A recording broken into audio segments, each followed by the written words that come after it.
Now, this holiday season, I'll be giving thanks to our good friends at Manscaped. Everyone loves a bit of turkey and stuffing at Christmas, myself included, but you'll look like an absolute dessert with Manscaped's Performance Package 4.0. The leaders in the below-the-belt grooming topic have blessed you with some excellent Thanksgiving dinner. Imagine talking about this over the table. What a treat.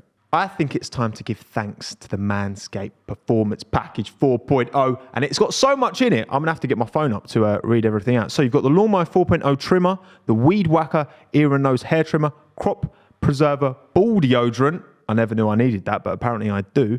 Crop Revival toner, Performance boxer briefs, and a travel bag. A travel bag as well. What a bargain. Not to mention the 4,000K Spotlight LED, lights it up like a Christmas tree, and it's waterproof, so feel free to use it in the shower. Then there's the Weed Whacker with a 9,000 RPM motor for all the hairs up your nose and all the hairs in your ears, all right? This is a problem for me in particular, all right? And the amount of times I've had to pull hairs out of my nose, it kills. This is a much better solution, I think. It won't make me cry like I usually do. So get 20% off with free shipping with the code LASTLAP at manscaped.com. That's 20% off and free shipping. LASTLAP, manscaped.com. Be thankful this holiday season for the best gift from Manscaped. Your balls will thank you. Now back to the podcast.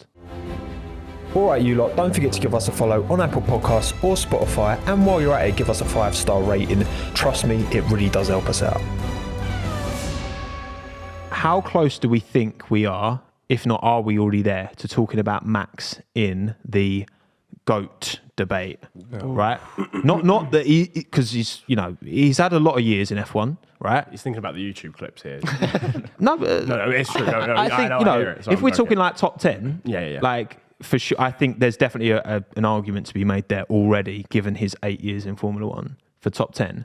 But where do we think he is in that conversation with you guys? Because I know, obviously, as soon as you put your top 3 out there into the world, people don't like it.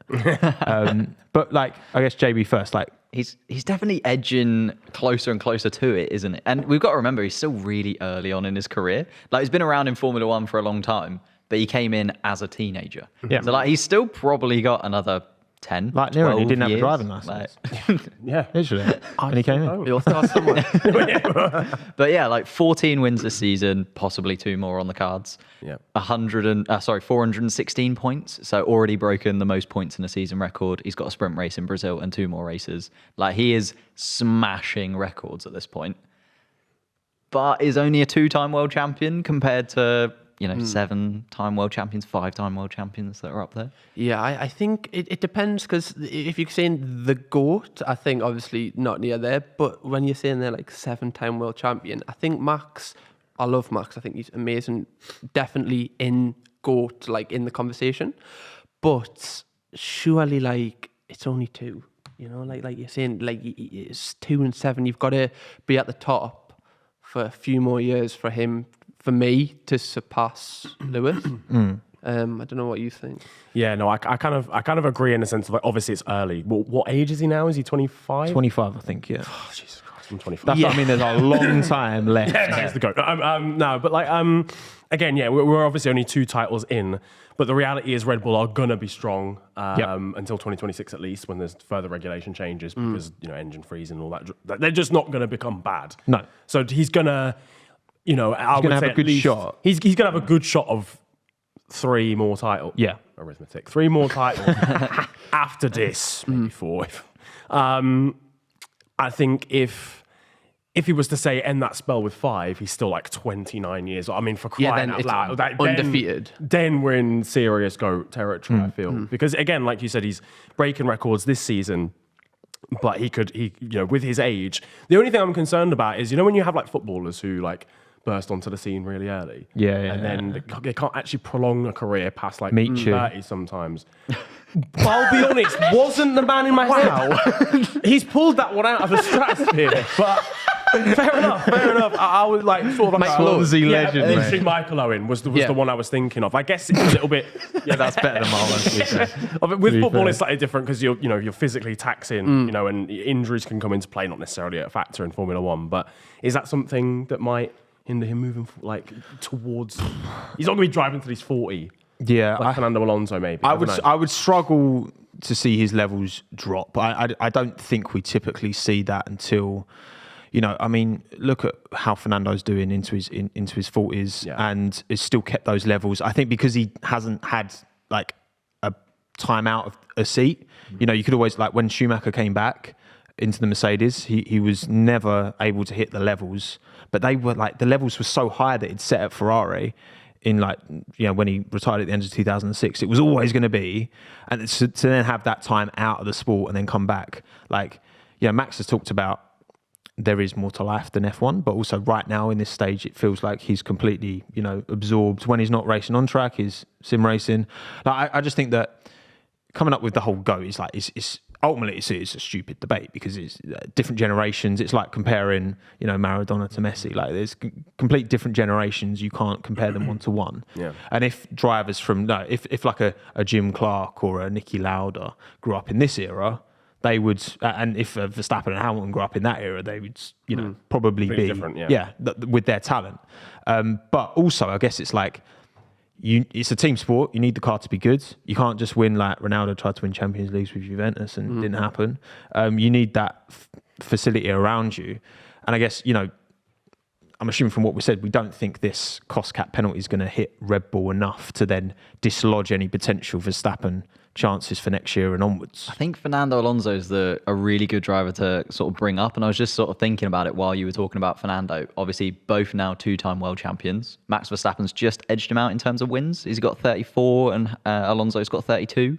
So they're pretty comparable at this point in terms of like where they are. But Fernando Alonso's right at the end of his career, doesn't have any ability to really increase that win percentage or get another world title, where Verstappen is there already. If his career goes the way of Fernando Alonso and he just stays a two-time world champion and maybe has a little bit of a dip out, is he still in that debate? Whereas if he goes the way of sort of Lewis Hamilton's and wins multiple world titles back to back to back up to 2026, like you said, then surely he's got to be in the debate then. Yeah. So I feel like this season is almost the turning point for Verstappen on whether or not he's going to be properly in that conversation or just kind of off in the periphery. I think right now, like for me, he wouldn't be like the GOAT, but I think in 3-4 years, I agree. I think he's going to go the Hamilton thing, and I think he will be regarded better than Hamilton. I believe that because I just think his mentality is just like when I watch him, I can just tell that he's fully in it, and the pressure just doesn't get him. And for someone in any sport where pressure just doesn't affect you, it's so hard to beat someone like that.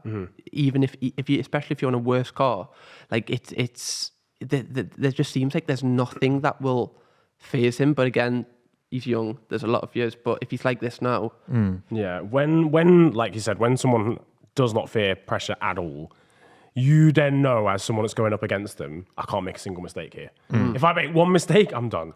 And that's what it is. And that plays, the mental game then with you of kind of like, oh, wow, this guy's so consistent. He never has a day off.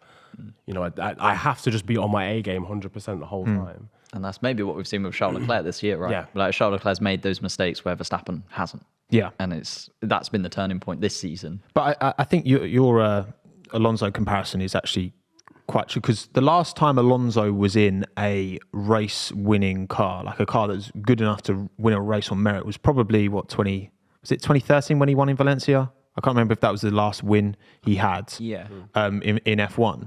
And that was all the way back in 2013. And then since then, he's only had kind of midfield cars at best. And obviously, like, Ocon got a win, yes, but that was massively like, thank you, Valtteri Bottas, for taking everyone out for that race. You know what I mean? Like, so you have to rely on that luck. So yeah, I do. Basically, I look at Verstappen now and I'm just like, wow, like the kid's 25. He's got so much experience already as well. You know a question I want to ask actually, because I think we spoke about it quickly in the show, and you mentioned that like if he won the last two races, he would have a better win percentage than Michael Schumacher in 04, which is like kind of considered as one of like the most dominant seasons ever. Yeah, so Schumacher got 13 wins, but obviously there were less races, whereas Max Verstappen can get 16 now if he wins the final two out of 22. And that would give him I think it's very, very close to the same win percentage. So that is, for a start, nuts to consider an entire 22 race season, and he only doesn't win 6 of them. That's mental in my mind. Would this be the best season from an F1 driver in terms of winning the championship that we've ever seen in Formula One if he does that? Ever. I think one thing that plays into it possibly is that, just trying to give way to it, is last season, right? And all the stuff people were saying about Max and about he didn't he shouldn't have won it, all this. That is, and to come this season and go, like, fuck is all. I'm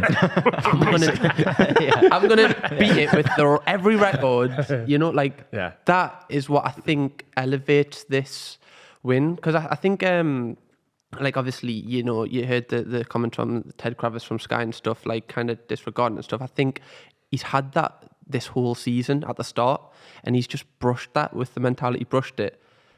And surely that's got to kind of feed into that a little bit, because what other drivers have had that going into a season? Yeah, of like your first championship. Yeah, no, we don't. Yeah, that doesn't count. Yeah. And the season started horribly. Like he DNF'd 2 in the first 3 races. So like, not only did he have all of that pressure from winning the championship, it then looked like the Red Bull was just going to blow up every other race.